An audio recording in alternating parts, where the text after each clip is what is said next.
Welcome to Just Verdicts with your host, Brendan Lupetin, a podcast dedicated to the pursuit of just verdicts for just cases. Join us for in-depth interviews and discussions of cutting-edge trial strategies that will give you the keys to conquering the courtroom. Produced and powered by LawPods. Welcome back to Just Verdicts. I'm your host, Brendan Lupetin, and today we are talking with Barkley Horn, Rob Stoney, Chidi James, and Matt Tsun about a great verdict that they got recently in the Garner versus Rice tire case. And, you know, sometimes I think the best interviews come after we've had all sorts of technological problems. So I anticipate, given what it took to get this one going today, that we're going to have a great time talking today. So thank you all for joining us and figuring our technological issues out so we could all chat and hear about this awesome verdict that the four of you brought about. How long ago was the verdict? Whoever wants to jump in first. Sure. So we tried the case last October. So it was October of 2024 in the Loudoun County Circuit Court in Loudoun, Virginia. Okay, awesome. So that's Chidi, and you're going to tell us about the case in a minute. But before we go on, I want to hear a little bit about your practice, your firm. So it's Blankingship Keith. You guys are probably do you have multiple offices? I know I saw Fairfax, Virginia. Tell us about the practice. How it came to be that you guys try cases together as a team like this. All right, I'll let Rob handle that. Yeah, I'm the old man here. I've been at the firm since 1994. I was the second personal injury lawyer here. Blankingship Keith was founded as essentially a firm based on dirt. It was founded on condemnation and zoning issues. In the early 90s, Peter Everett, our partner, came along and started the PI practice here. Brought me along a couple years later, and since then, we've grown to have, I think we've got 7 personal injury lawyers and a team of about 12 total on this team. The firm itself handles a lot of different matters in addition to personal injury, but personal injury or wrongful death is basically all that this team does. They wanted to add a little excitement to the dirt practice, right? Get the crazy PI lawyers in there. We are kind of a redheaded stepchild with them, but it actually works really beautifully because most of the firm lawyers work on an hourly basis, and so they bring steady money in, and we bring the big verdicts in, which we can do because they sustain us while we're working the cases up, and we sustain them when we get when we bring the verdicts home. I mean, that's kind of an interesting business model. I think a lot of, personal injury, catastrophic injury firms, certainly my partner, Greg, and I have talked about that at times, take on volume of sort of mid-sized cases to sort of even out some of that volatility between, the ebbs and flows of your, bigger recoveries. And sort of sounds like your firm's making it work with the best of both worlds. We ultimately found sort of that, 80-20 or 90-10 principle that, just focus on a few big cases. We'll deal with the time between the recoveries. But certainly I've been envious and thought about a practice where you could have that, kind of steady ballast from the attorneys grinding the hourly, and then you guys get to ride in on the white horse with the big verdicts periodically. So good stuff. It takes a lot of a lot of personal injury firms have the pressure of, fronting costs or the maybe a year or 2 or 3 between when a case comes into the case goes to verdict or settlement. And we don't have those worries because we've got a very generous group of non-PI lawyers who trust us and will carry us when we're getting ready, loading up for these cases. So yeah, it works out very well. So Rob, you were the number 2 PI lawyer to come into the firm, and then what was the order between Barkley, Chidi, and Matt? How did all of you kind of add in afterward? Well, tell you their stories, but I will say one thing: the secret to success is, as a lot of people know, is hire people who are smarter than you, and that is absolutely true for Chidi and Barkley and Matt. They've really elevated the practice. Chidi was our third lawyer here, or I think you were the Fourth. third PI? I was the fourth. Fourth. Yeah. And then Matt, and then Barkley. So where's everybody from? You all from Virginia? I mean, how did you get to this firm? Where did you come from? How did you decide, that you wanted to get into PI? And I'm just going to go by the screen. So I'm going to put Barkley on the spot first. So Barkley, tell us a little bit about yourself. I think you mentioned before we got a little chopped up, your dad was a PI lawyer, and that maybe inspired you to get into this area of practice. That's right. I'm originally from Kansas City, Missouri, and my dad, since I was very young, has had a personal injury firm, quite a bit smaller than ours here at Blankingship Keith. But I grew up around personal injury. My dad loved it. He loved the business aspect of it. He loves his clients, the cases, the law. And so I always saw his excitement as he practiced law, and I wanted to do what he did. So that has always been my career goal, is to do personal injury law. Went to law school at George Mason because I was already in the DC area. And after law school, I specifically looked for a law firm with really good lawyers who do personal injury law. And I found the great people that I practice with now. And I started about 3 years ago, but I think it's going very well. Very cool. Awesome. Rob, so next to you, you introduced the firm, you're one of, first two PI lawyers to come over there, start practicing at Blankingship Keith. What's your background? How did you find your way into this world of law? Hey, I fell into big law when I got out of law school. I worked for a firm called Hunt and Williams for 7 years, and I was a defense lawyer. I was representing Ford Motor Company and Virginia Power and big companies against injured people. And I'd go home and I would say to my wife, I could beat me. It looked to me like there was room for good lawyering on the plaintiff side. And I got a call one day from Peter Everett, our founding PI partner, who asked me if I was interested in coming over. And, when I got here, my stomach stopped hurting. And I started really enjoying what I was doing. And I've never looked back. Excellent. Chidi, how about you, man? So I came over to Blankingship Keith in 2003, and I knew at that time that I wanted to be a personal injury lawyer. I actually discovered that in law school. I finished at George Mason in 2001. And while I was at Mason, I founded Mason's trial ad team with my best friend, Leah Garcia, who actually works for Pete and Rob. So the folks at AAJ used to be ATLA. The folks at ATLA, they came over, and I met so many trial lawyers through that association. I went to an ATLA convention on a student scholarship. They were so giving of their time. They cared so much about their clients. And they sold the practice area of personal injury law as the way to make a difference. And so I wanted to be in that practice area from the time I was in law school. And then I found Rob and Pete and my buddy Leah here at the firm doing just what I wanted to do. And it's been great. We do good cases.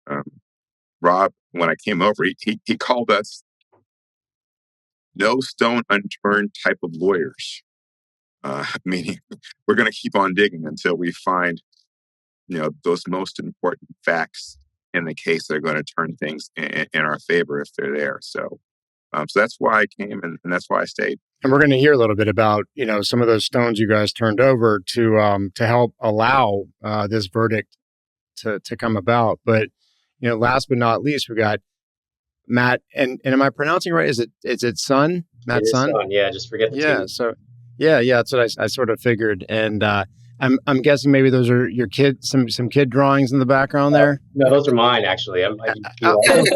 Oh wow, okay, Matt. Okay, but that's near and dear to my heart. Similar stuff in my office as well. But yeah, Matt, tell us about your origin story, how you wound up with these three great lawyers. Yeah. So I'm originally from the area, but I went away for school, college and law school. I went to Emory down in Atlanta. And I really wanted to be a prosecutor, actually, when I graduated. That was my goal. But I couldn't get in at any of the Commonwealth attorney's offices around here or any of the DA's offices that I interviewed at. And so I decided I'd come back and I would try to find a job where I can get some real trial practice. And I happened to find a job at a PI firm in DC. They were sort of a smaller firm, but a kind of a volume PI practice type place, a lot of cases. And so I was given a lot of responsibility right away. I think at times I probably had almost 100 cases myself at any given time. And, I was trying cases and taking depositions, and, I'd get a case from the very beginning and it'd be my responsibility all the way through the end. So I learned pretty quickly. And I was there for 8 years. And then I found out about Blankingship Keith, and I, got to know a little bit more about the firm. And what I liked about it was that, as Rob was kind of telling us, they have a good mix of different practices here. And so because of that, the PI group here can really focus on bigger cases and spend a lot of time and energy on them. And so I really liked the idea of actually being able to dive deeper into cases, and to, spend a lot of time with them and really work them up. And so I joined in 2021, and I've been here now for 4 years. Yeah, that experience resonates with me, Matt, because that's how I started my practice off. It was sort of a high volume, tons of cases, all types of PI, trying crazy cases, taking tons of depots as a brand new lawyer, but then eventually kind of realizing, want to go, you feel kind of spread a mile wide and an inch deep, and you kind of want to be able to drill down deeper on the cases to get better outcomes on bigger cases. So that's very similar to the path that I took. So, well, awesome. So we got the justice team here who leaves no stone unturned, and that's what happened in the Garner v. Rice tire case. And Chidi has been appointed as the man to tell us about the basic facts of what happened in this case. And then we can jump around because, in talking to you guys in the pre-interview, it really did take a lot of creative thinking to allow for there to even be money, as I understood it, for your client to recover from. So, with that said, Chidi, tell us about the story of Mrs. Garner. Sure. It was early sort of morning. I think it was around 10-ish. And Jocelyn was driving from a place west of Loudoun County in Virginia, 2 lanes in each direction on Route 7. And at the same time, there was a dump truck, pulling a trailer with heavy equipment on it, a backhoe and a paver. And the truck was coming down this mountain when the driver lost his brakes. He came through the intersection at the bottom of the hill, which was controlled by a stop sign in one direction. And all the traffic on Route 7, 2 lanes each direction, that's going 55 miles an hour. So he came through that intersection just as Jocelyn was passing at a speed about 60 miles an hour is what he was going when he came through the intersection, and just obliterated her car. If you saw her vehicle afterward as it sat along the side of the road on the opposite side of the road, you'd be surprised that the person in the vehicle survived. We got the call in the case pretty early on. So when we first met Jocelyn, she was in the hospital. We met Jocelyn and her mom took us out to the scene of the crash and showed us, where it happened. So those are the basics for how the crash happened. We did our best to try to figure out, what happened. We initially sued the dump truck company. The dump truck company told us that they had $300,000 in coverage. And in Virginia, for a commercial truck, that's not enough coverage. The statute provides that they should have at least $750,000 in coverage. So our first step to try to make sure that they had the coverage they were supposed to have, in addition to writing letters to them saying, there's not enough coverage. You should have $750,000. Because we went and we actually filed a DEC action, declaratory judgment action, in the Fairfax County Circuit Court to have the court to declare their policy inadequate because it didn't meet the legal requirements for coverage. And so we actually tried that case. Well, we filed the case, and the defense filed a motion to have that claim dismissed, and the judge granted it. So we're out of court. And the judge basically said that it wasn't right. He wanted us to go and get a judgment, which we thought was, pretty unfair. I don't know what you guys think about that, but the whole point of a declaratory judgment action is to let us know what the ground rules are going to be. We already had a policy limit offer for that $300,000. And so at that point, we had to have some serious discussions with our client about, let us dig a little bit deeper and let us, don't give up on the case yet. Let us dig a little bit deeper. And then, and that's when we wound up taking the deposition of the dump truck owner. Who wanted us? Yeah, I was going to say, who took the depo, Chidi? Did I take that deposition? Yeah, you did. You did, Mr. Chua. Okay.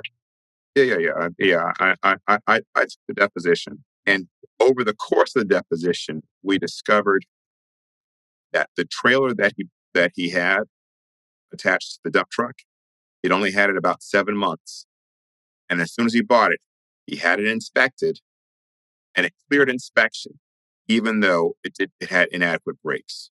And Matt and Rob did the work on, figuring out what the brake issue was. But it was listed in the crash report that the brakes were out of adjustment on the trailer, and it was missing a crucial brake component. So that brought in another company. So that's really what opened the case for us. So Rob and Matt, why don't you guys talk through, how did you determine, because I'm trying to imagine this truck with a trailer on it. So first off, how do you determine that, the brakes were bad? And how does, a trailer with bad brakes contribute to this crash happening? I'll let Matt talk about the details of that, but I do want to mention one thing about how the case evolved and what impressed me so much about Chidi's tenacity in this case is when we lost that DEC action, the client said, look, let's just take the $300,000 and be done with it. I advocated that. I said, Chidi, this, every case, has its limits, and we may reach the limits. And Chidi just would not say no. And his no stone unturned philosophy. Another thing we say around here is there's a smoking gun in every case, just sometimes you don't find it. And Chidi was determined to find it because this client really needed a real recovery and wasn't going to get one. She wasn't going to get justice, and he was not going to stop. And so when he found that nugget, I think Matt took the ball from that point. And Matt, why don't you explain how we developed that theory? Sure, yeah. So the Loudoun County Sheriff's Office motor vehicle carrier unit did a reconstruction and an inspection. And we got a copy of that inspection report. And on the report, there were a series of violations that they found mostly on the trailer. It was like sort of a flatbed trailer where you can load up equipment. Two of the violations were pretty glaring. One was that the brakes were out of adjustment. And then two, there was no automatic slack adjusters on the brakes. And sorry, there was a third one. There was no emergency spring brakes or parking brakes on the trailer. And so I actually contacted the sheriff's deputy who did that report and did the inspection and talked to them about it to figure out what exactly these violations were and to explain to me how, these parts affected this crash and why they're required. And so basically, in a nutshell, when your brakes are not adjusted properly, they don't have as much stopping power. There's a rod when you press on your brake pedal that pushes out. And when it pushes out, it expands the brake pads inside the drum so that the brake pads press up against the inside of the drum. If that rod isn't adjusted properly and it doesn't travel the proper distance, you're not getting the full stopping power or any stopping power at all if it's truly out of adjustment. So to make sure that that doesn't happen, because truckers are supposed to check this every time they get in their trucks, but the government knew that people weren't actually checking it every single time they get in the truck. So they developed these things called automatic slack adjusters, which would make sure that that rod is always coming out the right distance without anybody having to check it. And that's why they're required on these trailers and these vehicles to prevent this from happening. So this trailer didn't have it, and this is something that the inspector should have found when he looked at this trailer. It's something that would be very obvious. It's literally missing a piece. So it's not like a hidden thing where maybe he didn't notice it or whatever. I mean, it's something that you would have noticed right away. And so that was the brake issue that we found, and we were able to kind of talk with the with that deputy, and he ultimately ended up serving as an expert for us in the case, which was a new thing for me, but I do think that it was an important lesson because this deputy was very willing to help. He was horrified about what happened, couldn't believe this trailer was even on the road, was really upset about it. And I think when defense counsel tried to depose him, he came off really credible. I mean, he's just a deputy. He's not a hired gun. He's, obviously somebody who's well versed in this stuff. And I think he came across as somebody who would really convince a jury, as to how dangerous this is and how obvious this problem was, and why it was so important. And then working with him actually led me to the Virginia State Police, because they're the ones who actually supervise the inspection stations. And so I actually found the trooper who was responsible for supervising the Rice Tire location where this inspection had been done. And so he was able to also comment on what the inspector should have been looking for, and ultimately come to the conclusion that this is something that he should have seen. And if he had seen it, it shouldn't have passed inspection. It should have been an out-of-service violation. So that was another angle of looking at liability. And did you ever determine, or did you have, any of you have a hunch as to, was it just a negligent inspection, or was it, was there something else going on that led to what sounds like a pretty obvious miss occurring in the course of that inspection? And then my other question would be, so that inspection happened, you said, 7 months before this crash happened? 9 months. What was it, 9 months, Rob? Yeah. So, did the driver not report any other issues in the interim with this? Like, it kind of seems, to me like, wait, how did this come out of the blue? I imagine both of those things you may have had to at least think about or address at some point. Well, we definitely asked the question about whether or not there had been any adjustments to the brakes in that time, whether they'd done any sort of repairs to it. And the answer was no. And there was the condition of the brakes at the time of the inspection was the same. It was still missing the emergency brakes. It was still missing the automatic slack adjusters. They didn't have it before and take it out. So what they missed in the inspection, it still wasn't there at the time of the crash. Got it. I think. Go ahead, Brett. Sorry. I think, I wasn't so involved in the liability part of this case, but I know enough about it to say that there was a term pencil whipped that we were talking about in terms of how the inspection was done, right? And so I think that's probably our best guess or theory of why this was missed. The checklist of items that needed to be inspected was, checked all the way down as present. Someone else can probably talk about that more. Wait, what does fully. that term mean, pencil whipped? Does that mean they're just, it just, kind of just rubber stamping, or they're so like tired they can't get through it all? First time I've heard the term, but I think it means, you have a checklist and you're just doing your inspection and checking everything without actually fully checking. I'd never heard of that. Liability issues we had to deal with the inspector was, as you pointed out, Brendan, the time lapse. That's a lot of time. That truck's on the road a lot. Driver's supposed to be inspecting it every day. How do we know the brakes haven't been changed since the inspection? that was what issue number one. And as Chidi pointed out, we really had to nail down the sort of chain of custody of those brakes. And the second issue we had to deal with was the idea of the subsequent, the intervening cause, intervening superseding cause. The driver was supposed to check those brakes that morning. And even if it didn't have automatic slack adjusters, it was his duty to adjust them. And he obviously didn't do that. And the response to that was exactly what Chidi said, is that's why you have that safety feature there, because that's a known negligent act that may happen. And so the safety feature is designed to keep the truck safe, even when the driver doesn't do their duty. And if I'm guessing, Rice Tire is the entity that did the inspection, right? Yeah. So, initially, case looks like it's just this, kind of podunk trucking company with, improperly low insurance.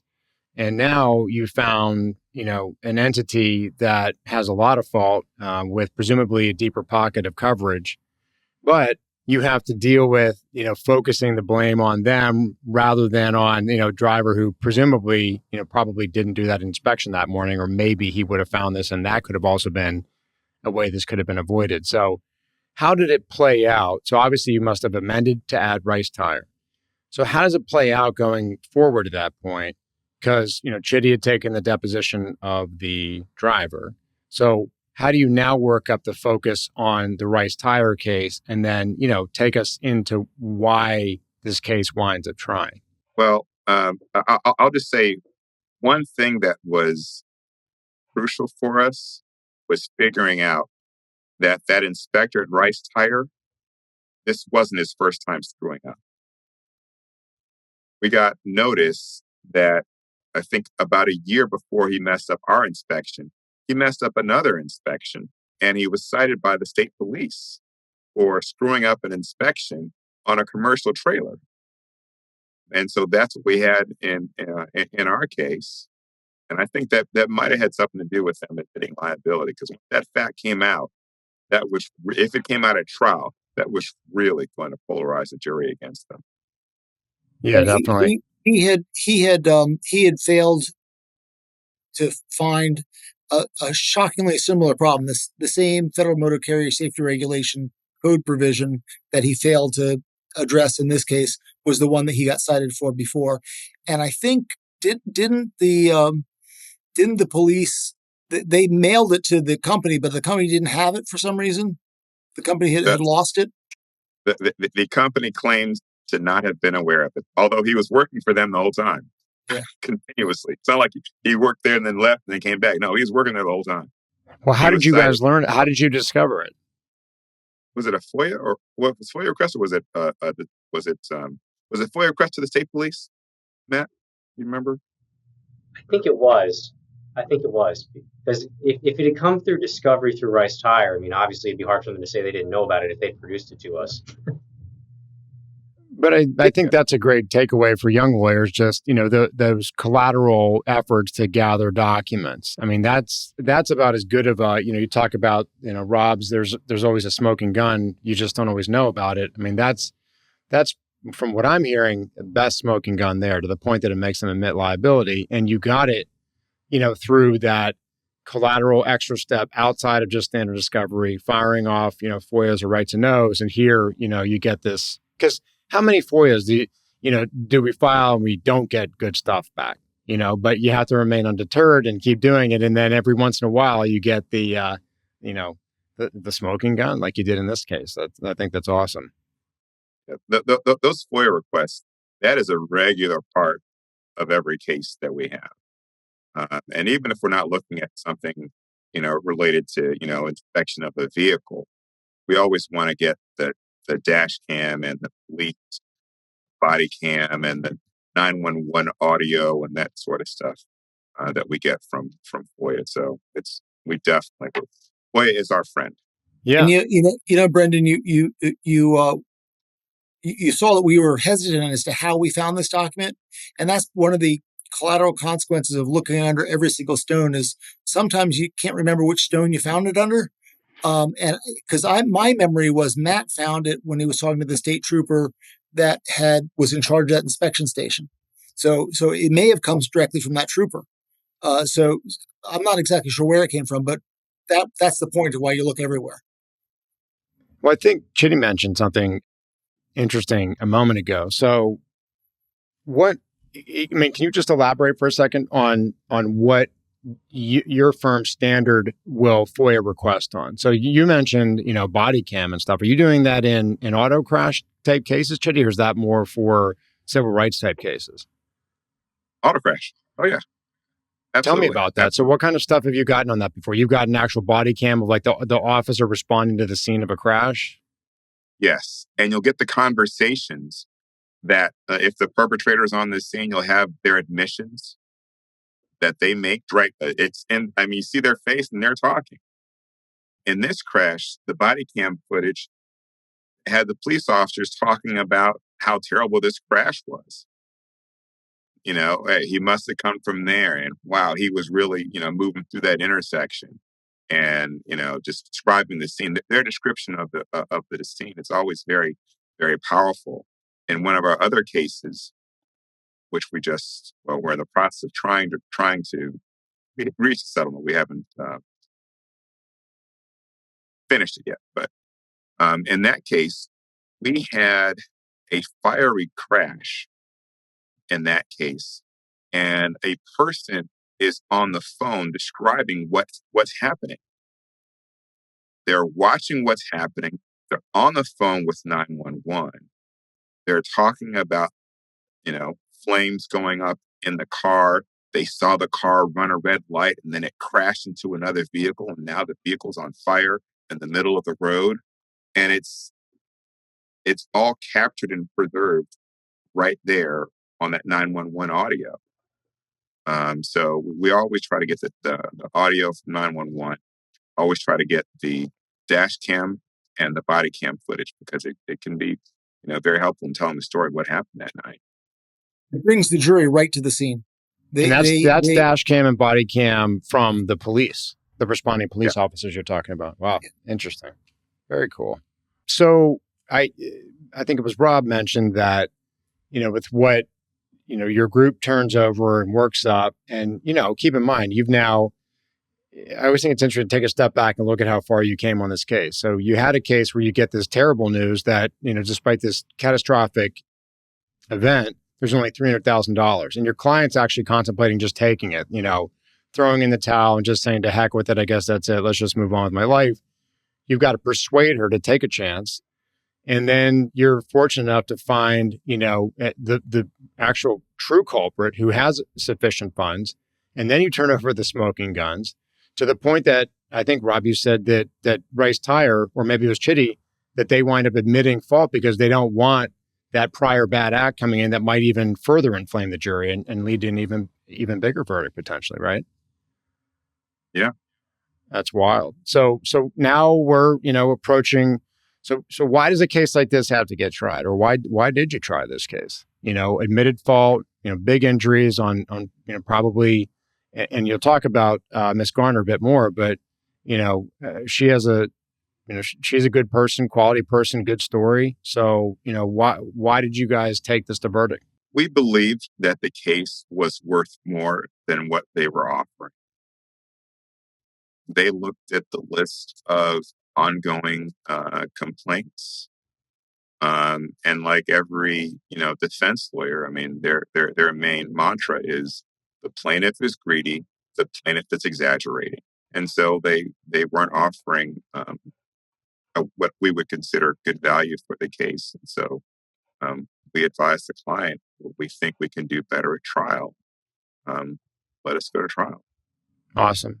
So, I, interview lots of people, lots of firms, lots of, attorneys, and more frequently, pretty much everybody are trying their cases in teams, but it's typically 2 people teams I see, sometimes 3, obviously massive cases, it might be more. Here, the 4 of you, work together, obviously very well to bring about this verdict. Can you for people interested in, how can I incorporate, even more, people that could potentially help us, present an even better trial. Walk us through sort of how you plan it out, who does what, why they're doing that, and how you guys kind of maintain continuity so everybody's on the same page. Yeah, yeah. So we do a really good job of sort of dividing up tasks.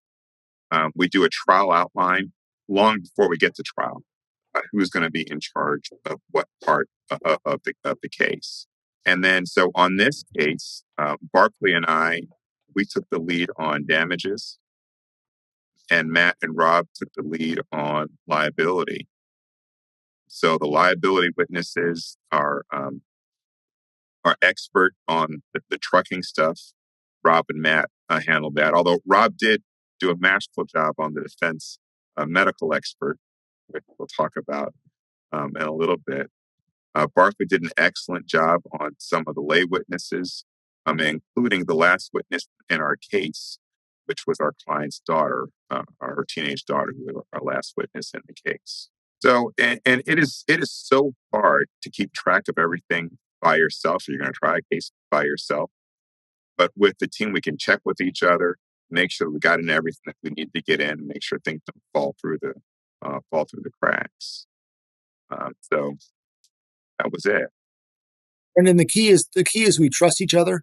So when the reason I ended up doing one of our liability experts was they conceded liability, and then I suddenly didn't have much to do. Right, so I got to take one of the liability experts off of either Chidi's or Barkley's hands and let them focus. Damages experts. The damages experts, thank you. Yeah, but let them like Chidi did the opening and closing and voir dire, which is a huge lift right there. And so anything we could do to take some of the minutia off of his plate during the trial would help it go smoothly. Yeah. So now you get the trial. Were there any unusual motions in limine, or how did it play out with the admitted fault, or is it you're going in and Rob, you can talk about what you did with the defense. They're essentially their lone expert, but how does voir dire go, and what type of jurors were you looking for in this type of case?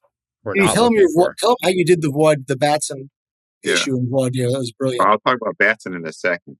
But one thing that we did differently for voir dire is, have you ever seen someone do a PowerPoint for voir dire? Can't say I have. Okay. I talked to many lawyers because we're very tied on the Virginia trial lawyers.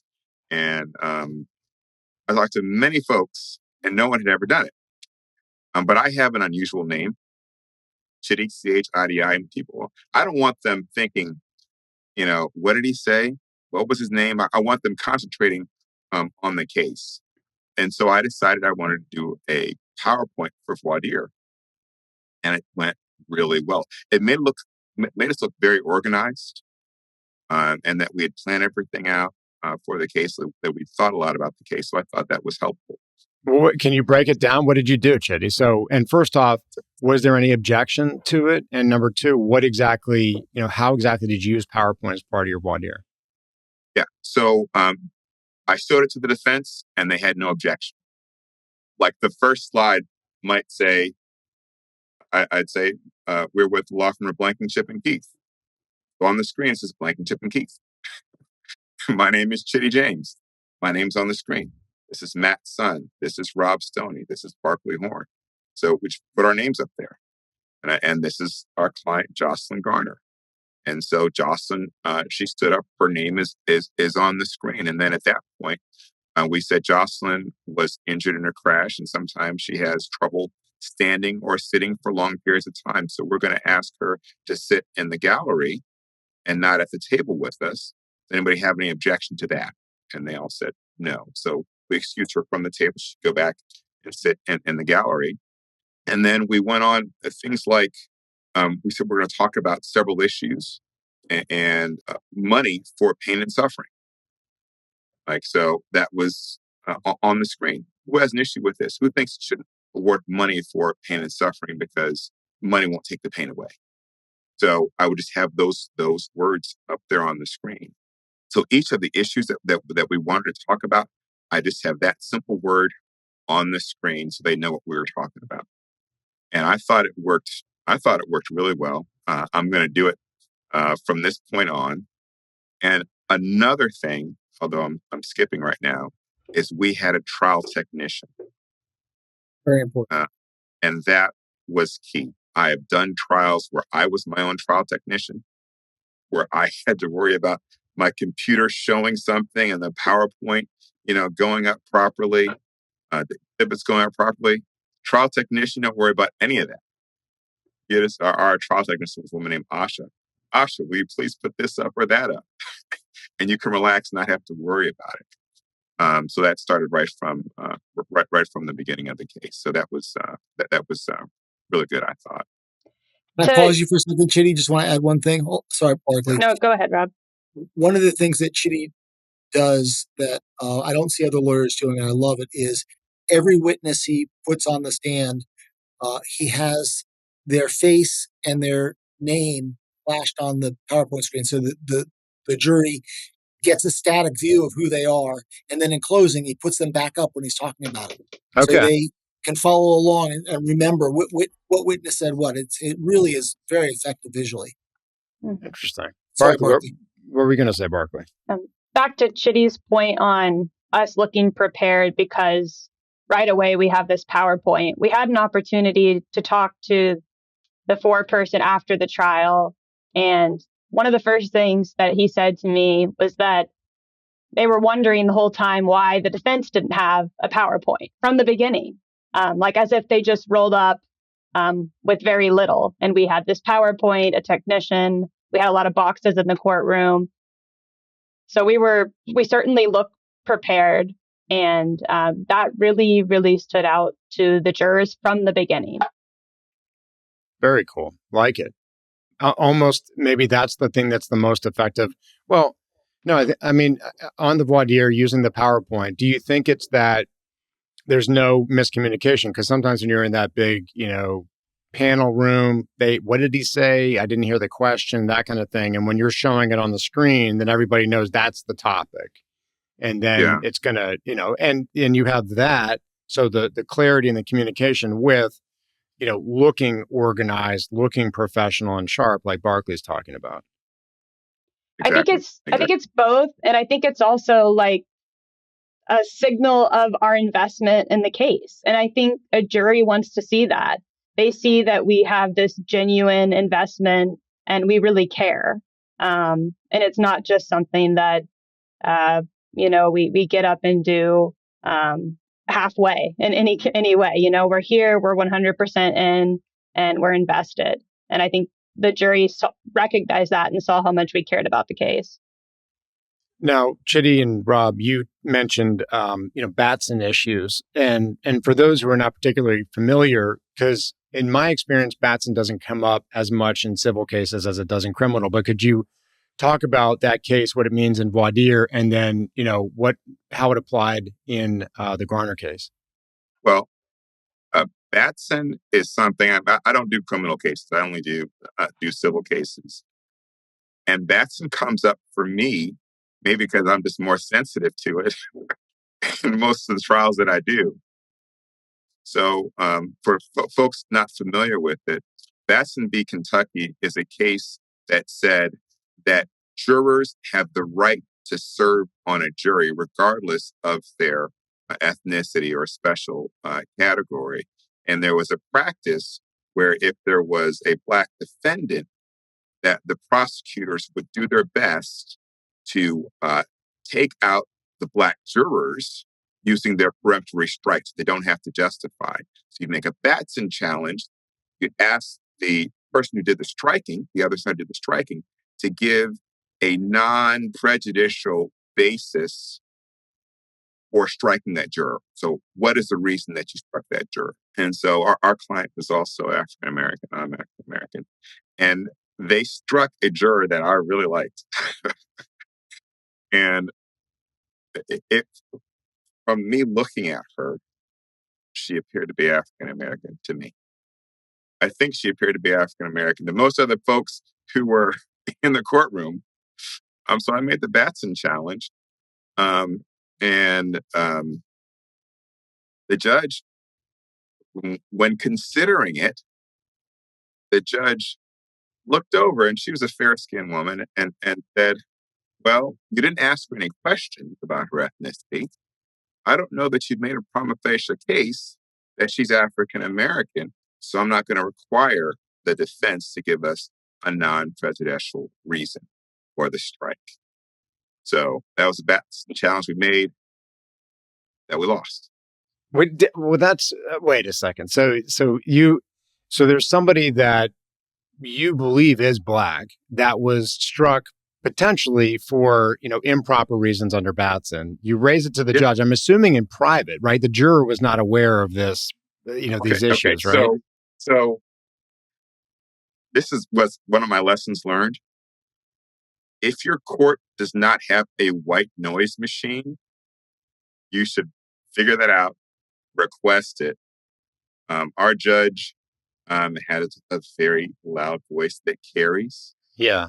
So he called us over, sidebar to the corner of the bench, so the corner of the courtroom, trying to speak softly, but everybody could hear. Everybody could hear. So that part of the challenge, it was supposed to be, that challenge was supposed to be just, at the bench, but I think folks could hear. And I'm like curious. Did you ever determine if this individual was or was not Black? No. I mean, there was no opportunity for that. If the case had been appealed, and that was one of my appellate points, then I guess we could have tracked her down and asked the question. Right. But I don't know what an appellate court would have done with that. Did we have to actually ask the question in order to establish the Batson challenge? I don't know. Yeah, no, that's really interesting. Brendan, I want to go further a little bit than Chidi did on this, because there was a little more brilliance to Chidi's move than just that one person. There were two African American potential jurors. The one that Chidi challenged and got overruled on, he lost on it. But what we've discovered is that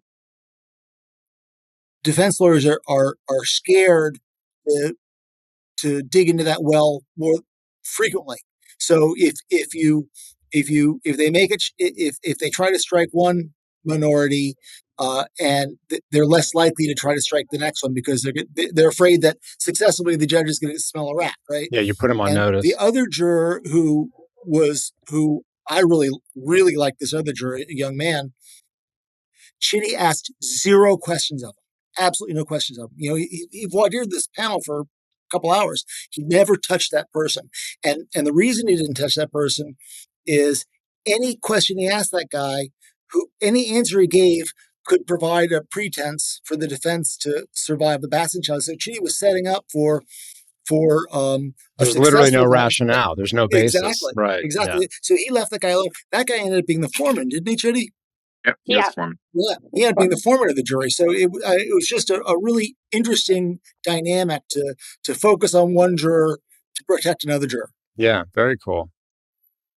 So you get your jury, and before we move to opening, Rob, did you take the deposition of the defense medical witness prior to trial? Was that a videotape depo, or was that during trial? No, we didn't take his deposition. Oh, right. I remember how this worked out. So we'll get to that in a minute. So so Chidi and all of you, how did you frame? It's an admitted liability case, and I have my own approach to how I handle those cases. How did you handle your opening from the perspective of addressing the admitted liability, and then length, as far as there's that balance of how much of the injuries do you really want to go into an opening or not, and how do you approach it? Yeah. In terms of admission of liability, I believe they admitted liability late. And so I think we talked about the length of time that it took them to admit liability as part of it.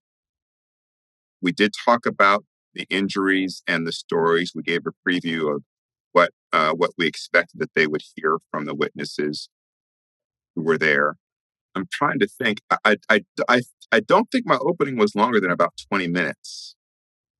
I don't think so. And very neutral. Very neutral. Yeah. One of the things that we got from AAJ folks, ATLA folks, BTLA folks, was that in your opening statement that you have zero credibility with the jury. And so we try our best to take out what we call the purple prose and just to state it as here's what the facts are of the case, and not to go overboard on it. So it was a pretty factual, I would say, for the opening. I think it lasted about 20 minutes. About it. And intentionally so. So you give your opening. What can be the defense in this case? She's not hurt that bad. He went through some tough stuff, but she's okay. Basically, yeah. Well, the closing argument was she's just fine. He literally said that she's just fine. And I mean, and she looks good. She looks good. But if you had X-ray vision and you could see through her body, you'd see all the metal that's in her body now, and that's going to be there forever. So that is a challenge, making sure that they know how much she's gone through to get to the place where she is now, and that she's going to live the rest of her life with impairments. So walk us through, how you put the case on. How do you convey and get across to the jury, the impact that this had on her life? And we really haven't talked. I mean, we talked about the catastrophic nature of the crash, and it's a miracle that somebody even survived it. And it sounds like she had a lot of injuries. But what were her injuries? How do they impact her life? And what was Miss Garner's lot in life? Was she working? Did she have kids? Yeah. So she worked in the accounting field, or works in the accounting field. She's a single mother, 2 kids. I think ages 15 and 10-ish, 15 and 10-ish. So those may not be exact. So she had a degree in accounting from, I think it might have been from George Mason. And she had a good life. She was very close to her mother. She was visiting her mother that morning, dropped her kids at her mother's house that morning before she was heading out to go get her hair done. She was removed from the scene by ambulance. There was the first witness in our case. We had 2 were the first. Well, at the beginning of the case, we wanted to start out with the scene of the crash. And the first non-emergency folks, lay witnesses, it was a husband and wife who were taking their kid, their son, back to college. They were driving him there, and they were on Route 7. And they had 2 vehicles. The wife's vehicle was in front, and the husband was behind her. And just as the dump truck with the trailer came barreling through the intersection, they were very close to it, let's say within 100 feet of where they came through at the time when it came through. The mother and son were almost involved in the crash. The mother described a piece of equipment, which turned out to be the backhoe, the front loader, rolling. This big piece of machinery rolling end over end right in front of her. So it almost took them out. They pulled over to the side of the road. The son, 20-year-old kid going back to college, opened up the front door and threw up because of how horrific the scene was. So they talked about that. The son was studying culinary, and he had cooking knives. The husband stopped as well. He went and he took one of these cooking knives, and he went to go check on Jocelyn. She couldn't breathe.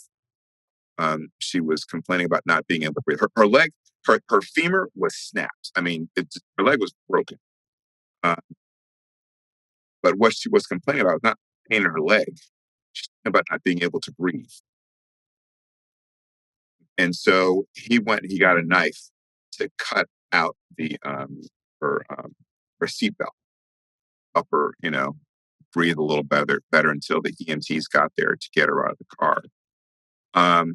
She had, and I'm looking at it now, she had fractures in ribs 6, 9, 10, 11, and 12, lacerated liver, fractures in her lumbar spine, L3, L4, L5, a lacerated uterus, fluid in her lungs, bulge in her neck, ruptured diaphragm.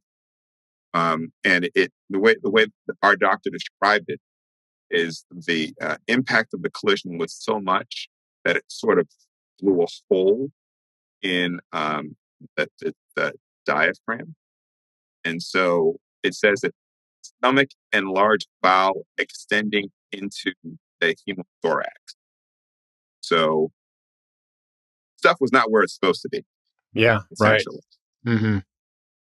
Left femur fracture. Her left leg was fractured, but when they came to her, she wasn't saying, "Hey, my leg hurts." She was saying, "I can't breathe." And there was a lot of smoke, sort of, in the car as well. She also had a right tibia fracture, a left fibula fracture, fracture of her ankle on the left leg. So, needless to say, she had a lot of injuries. She was taken to the hospital. She was in the hospital for about 3 weeks. And then after that, she went to inpatient care for, about another 3 weeks or so. And the doctors, she wanted to go home, but they couldn't release her home because her home had stairs and she couldn't walk. So she couldn't get up the stairs. So, but she wanted to get out of the hospital and nursing home care. So she was able to go stay with her mother. Her mother lives in an elderly community in a condo. And so her mother's place has an elevator. So they put her hospital bed and everything into her mother's living room. So her mother's living room is now turned into a hospital room for her.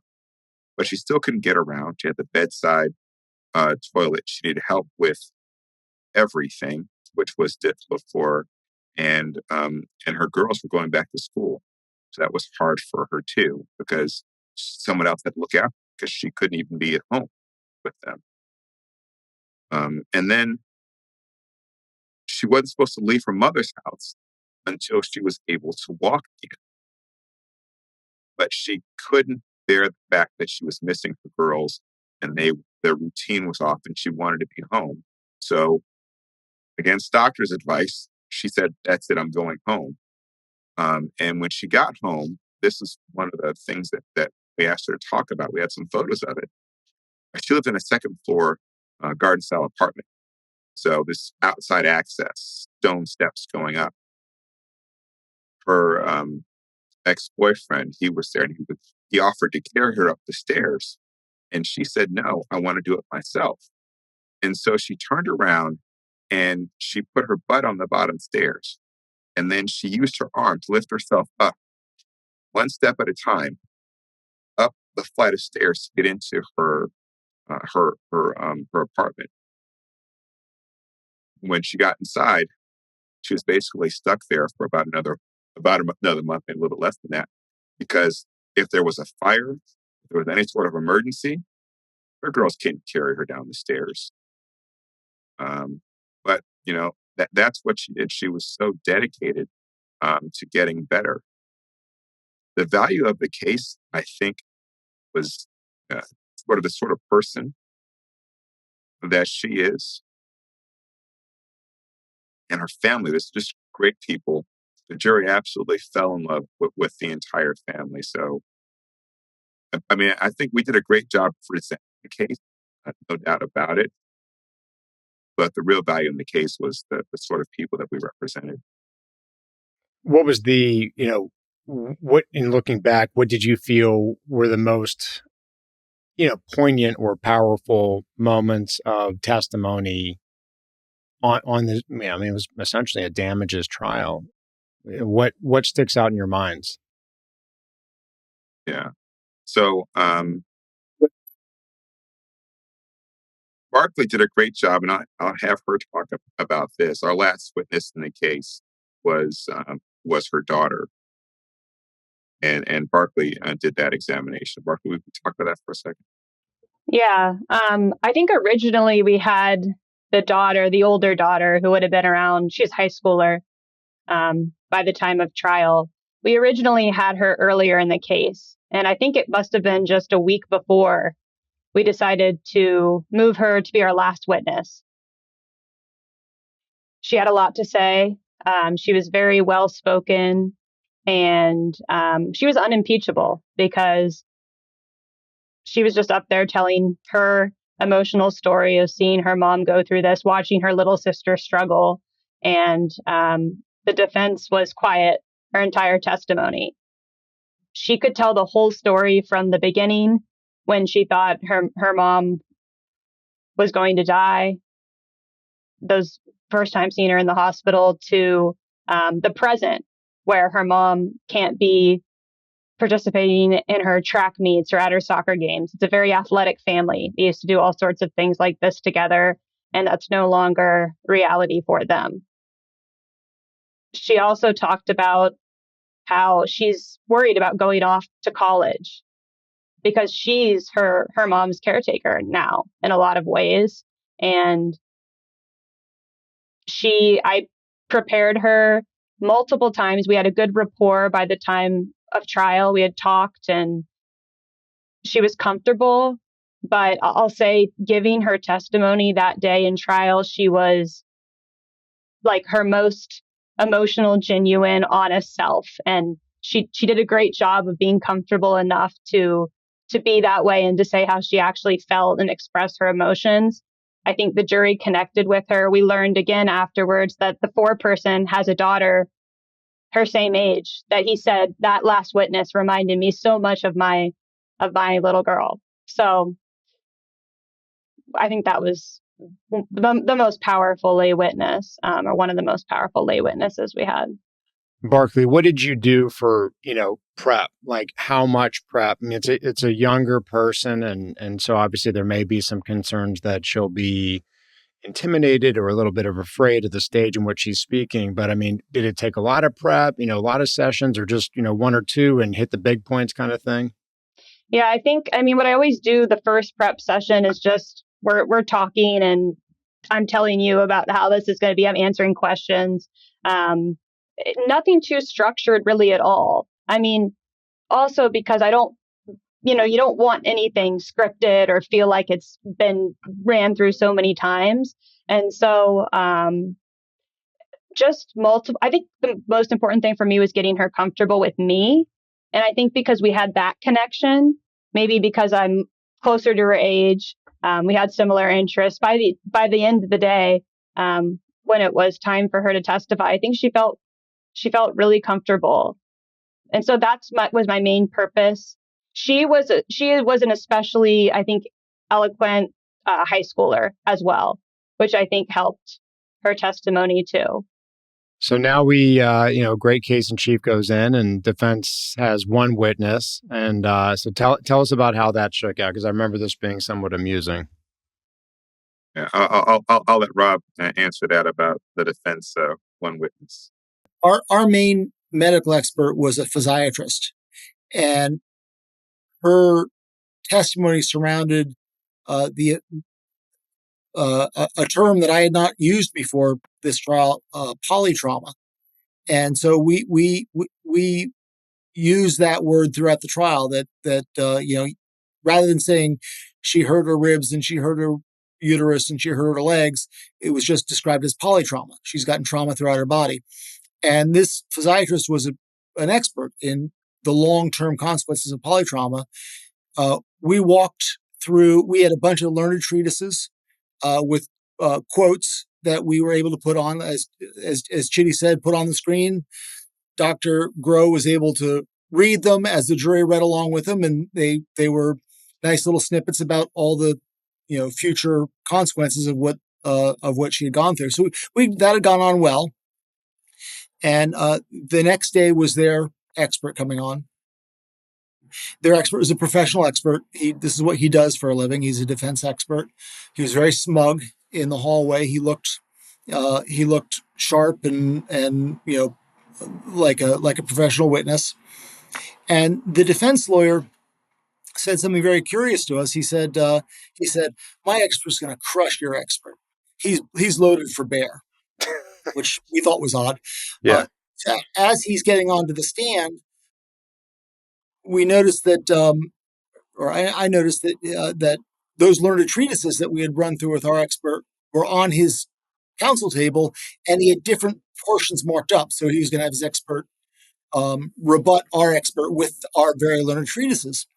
And I thought to myself, I bet they talked. I bet he talked to him. And the defense lawyer had asked for a rule on witnesses. So he was not able to talk to this expert about what went on in court. So as the guy was taking the stand, I was thinking about my cross-examination of him on this point, and suddenly realized that it'd be too late if I waited to cross-examination. So I asked the judge, can I voir dire the witness? Judge said, sure. They excused the jury. And I asked the guy two questions. I said, did the defense lawyer, did he talk to you about what went on in the courtroom yesterday? And he said, yes. I said, well, did he tell you what Dr. Groh testified to? He said, yes. And I said, I moved to exclude him, and sat there for about 15 minutes while the defense tried to figure out a way he couldn't be excluded. And the judge, I think somewhat reluctantly, but he did, said, yeah, you violated the rule, and struck him. So when the jury went out, they were putting on their first witness. When the jury came back, they were resting their case. the final death blow. Yeah, that had to be interesting. Jury reactions and the looks on their faces would have been great to see. So now no defense and go straight to closings. So what could possibly the defense have said? I think you had already mentioned. They said she's just fine, and then again. Chidi, it sounded like you did the closing. What do you focus on in the closing to try to bring it home? Yeah. So we use this, the jury damages instruction. Our jury damage instruction breaks out the different elements of damages the jury should consider. And so that's what we use to organize the closing argument. So the injuries would be the first one, based on their degree and probable duration for the injuries. So when we talk about that section, I insert a slide with a photo of the person testified about whatever it was, and the high points for what they said. So basically, did that throughout for each little section of the initial closing. Made sure not to do it chronologically. This person said this person said that. But based on just what the jury instruction says. And so I was giving the jury, hopefully, and we asked that they be allowed to take notes, that when they're taking notes about how they're coming up with the amount that they want to award, that they can insert their notes in each section where they belong based on what evidence they saw. And so that was important for us. There was a case years ago that said that we are allowed to actually ask the jury for a specific amount for each element of damages. So the first thing that I did was, in addition to showing jury instruction, I flashed the elements up with a line next to it, showing how much money we are asking for each category. And I'd say something along the lines of, you could award more, you could award less, but this is the number that we think is reasonable for past physical pain. And ballpark figures, what did you suggest for some of these, Chidi? I don't have the exact number in front of me, but I think... Well, how did you guys come up with them? Pull them out of the air. Spent a lot of time thinking about these things. And one of them is we have a jury instruction that says how many years she's going to live. So she's going to live, 32.5 years. Yeah. And so we come up with a number and multiply it by 32.5, and we try to have them relate to each other somehow. Yeah. But we also have to be careful because in Virginia, we're not allowed to make per diem arguments. We're not allowed to say, give us X amount of dollars for each year she's going to live with this. So it's more art than science coming up with those numbers. Yeah. I mean, we do sort of try to tie it so if a jury wanted to take a look and figure out how much long she's going to live, they might be able to figure out, something that matches with that. Yeah. But we're very concerned about not sort of doing anything that was going to make us vulnerable on appeal. And I trampled on you earlier, Chidi. I think you were going to say that the general ballpark figure of what you were suggesting to the jury was what in this case? I think we asked them for $10 million. I think like 6 point something. Or 6 point something. Yeah. So what did it add up to? I don't remember the final number, but ahead of time we talked about it. We added it up, so we knew where it was going to go for each category and how we got to our final number. So I guess maybe we did ask for a 6 point something. Yeah. And this was it 3 days or 4 days? 3. 3 days. So we were scheduled to be there for long, but it was a 3-day trial. We got a hotel, so our entire team stayed in a hotel close to the courthouse. Every day we'd go over for trial, and then we'd have dinner, and then we'd meet in what we'd call our little war room to talk about what happened during that day. And we started building our closing PowerPoint, our closing argument from the first day of trial, adjusting things for, what happened during the day. And I thought that was very helpful to me. Our trial technician who was recording everything and putting our exhibits up, she also created the exhibits for our closing argument and for our opening. So as we're going through the trial, she's helping build in slides for the closing. So I thought that's something I think that's a fun part of trying a case, and it keeps us on the same page. There are things that Barkley's going to see or Matt's going to see that I didn't see, that they can say, hey, let's add this or add that. So that it works really, really well.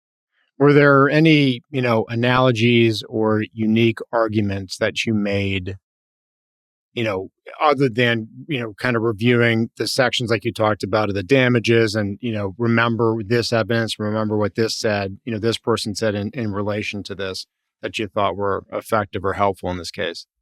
I don't remember for the main part of the closing, but I do remember in rebuttal, we had a life care expert and our life care planner got an agreement from the other side because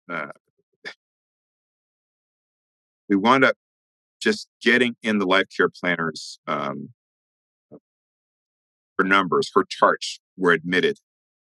And that was the defense final tactic, I think, was to attack the life care plan and say all this stuff is unreasonable. And so in their closing argument, they said she's asking for all this assistance at home. She's asking for, help that she's not currently getting. This life care plan is overblown. They're reaching here. Yes, she was hurt. She went through some tough stuff, but she's fine. And she doesn't need any of this stuff because she's not getting it and hasn't gotten it. And therefore, it shouldn't be awarded. But then in closing, in rebuttal, I reminded them that you want to know where her nurse is, where her assistant is. You saw her. She was your last witness. You remember all the things she said that she'd done for her mom over these past few years since her mom was, came home after the crash and after her. So I thought, I think that resonated with folks, and there was an aha moment, and it felt like the defense was trying to almost pull something over on the jury, because I sort of felt like when I said that, I felt the jurors listen to me and then look at the defense or how they were trying to make it seem like we're asking for something that she didn't need when her daughter had been providing that for her. So I thought that was an impactful part of the trial for me, at least. A good final mic drop. So what was the, how long were the deliberations and what was the final verdict? Hey, Brendan, before you get to that, Yeah. I want to say one more thing about Chidi's closing, because this struck me very powerfully. I didn't really like this jury. The jury, I thought, was not a great jury for us. And my instincts were, when they lost their defense witness, was to come at them with fire and brimstone. They told you they'd bring this guy. Where was this guy? All that stuff. Chidi did none of that. Yeah. He was completely matter of fact. He said, here's the witness, showed the picture of the witness. Here's what they said. Here's how it relates to her damages. For this jury, it was the perfect approach, because it played right into the idea that we're not the ones pulling the wool over your eyes, it's them. And it was a really good read of a jury to not go at them hard and to just be matter of fact on closing. I thought it worked really well. Excellent. Sorry. Go ahead, Jerry. No, it's good. That's an important thing to keep in mind for everybody, that you kind of have to be, ever present and aware of like what's going on right now in the trial. What is the vibe? What does this particular panel do we think need, rather than what do I want to necessarily, do and say, which I've certainly fallen into that trap before. So what was the final verdict for Mrs. Garner? It was $4.4 million. And so the jury, when they were out, they had two questions that they came back with. The first question was, can we have 7 calculators? I don't know why they needed 7. They couldn't share. That's always nice. But they wanted 7 calculators. How many jurors were there? 7. Okay. Yeah. I was like, did somebody get left out? Okay. And then so you get the calculator question, always a nice one. And then the other thing was they didn't understand the verdict form. And if that is one of the lessons that learned that I would take from this, we agreed to use the verdict. We had to exchange jury instructions and talk about them and see which ones were agreed to. We got a lot of our instructions in. And I think the verdict form that was submitted was one the defense, I thought, might have provided. But in any event, it was just a little bit confusing on prejudgment interest. And if I could do it all over again, I would have had the verdict form up on the screen and I would walk them through how to fill it out. So they wouldn't have had that question about how to fill out their verdict form. So they came back with a question about the verdict form, and the judge gave the question to both counsel. And it was clear they didn't understand the verdict form. And so we said, well, Your Honor, they don't understand it. Please explain it to them. The defense position was the instructions are the instructions. We object to you clarifying the verdict form. So the jury remained confused on that issue, and they didn't award any prejudgment interest because of that. Interesting. Yeah. Well, we always learn something from our victories and our losses. And that's an important one, right? Because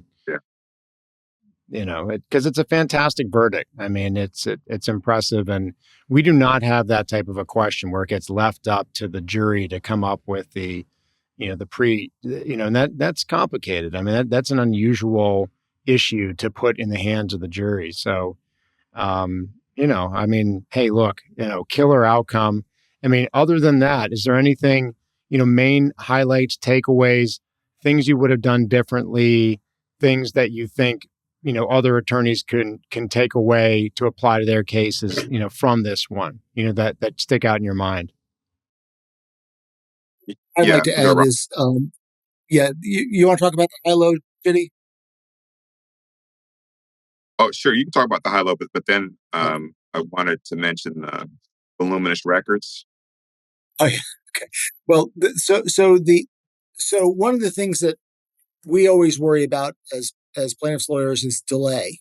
When there's a big verdict, you're automatically going to get an appeal because the insurance company can hold on to the money for another year or so. And there's always, obviously, appeals are messy and dangerous.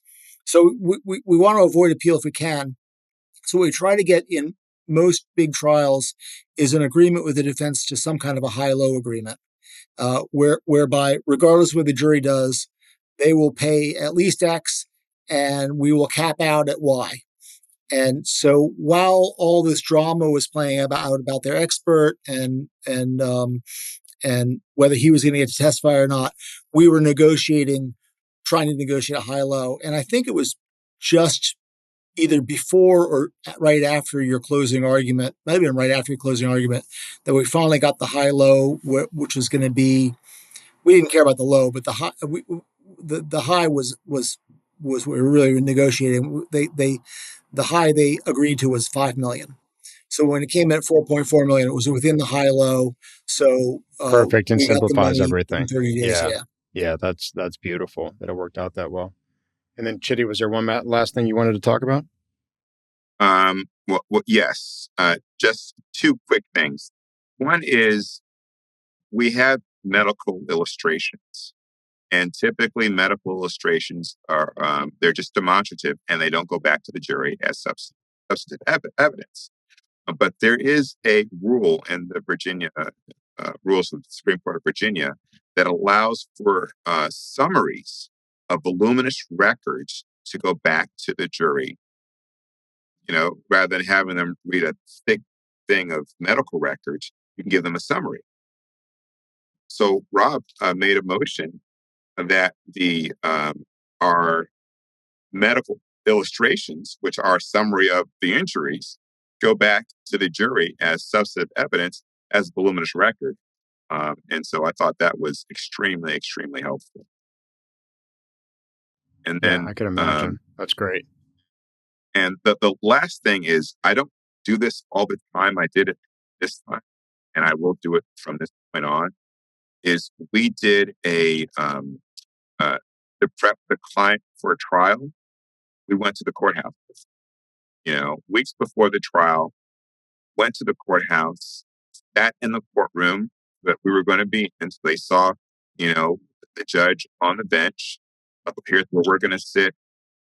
This is the jury box. And then we spent some time in and around the courthouse, sort of with them at each a little bit. And we don't do it all the time, but I think it's important. We live in courthouse, but we're in courthouse all the time. But for clients, I mean, this is, once in a lifetime sort of thing. And they've got a lot on the line. Hostile territory. Yeah. Yeah. Well, that's awesome. So that was helpful. Well, look, I think, this was a great effort, a great team effort, really cool story. And obviously Mrs. Garner and her kids were fortunate enough to have the group of you represent them and get this great verdict. And then all of you were wise enough to work that high-low. So there was one less thing for this family to work out and worry about. So amazing outcome. And Barkley, Rob, Chidi, Matt, I really appreciate you immensely taking the time today, because it does take time out of your schedules to do this. But it's important that people hear, what goes into these trials and what it takes to get great verdicts. And you really laid it out there today for us. I really appreciate you all joining me on Just Verdicts. And, I hope one day I'll be interviewing you again about another great verdict in the future. Okay. Thanks, Brendan. Appreciate it. Thank you so much. Okay. Thanks, everybody. If you enjoy the show, please subscribe to the Just Verdicts podcast on your favorite platform and consider leaving a review. And if you're interested in co-counseling, local counseling, or referring a catastrophic injury case, we'd love to work with you. Call us at 412-281-4100 or visit our attorney referral page at pamedmal.com/refer. Thanks for listening.